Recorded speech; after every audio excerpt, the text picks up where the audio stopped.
Our topic for today is how to replace Honda CRV key fob.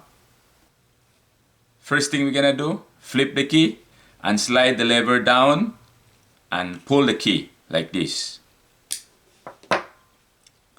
The second step is split the key with your hand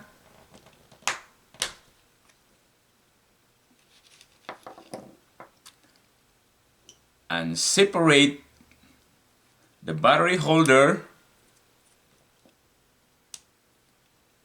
from the cartridge. Then push the battery with your thumb, then pry with a small screwdriver like this.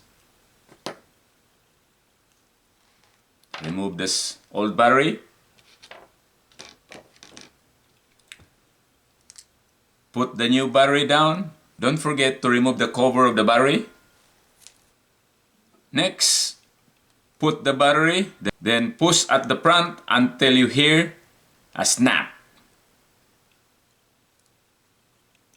And then put back together.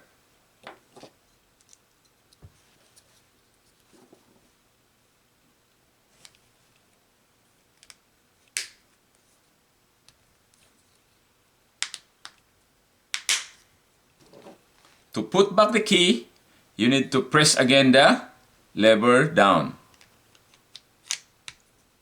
Then you have a new battery.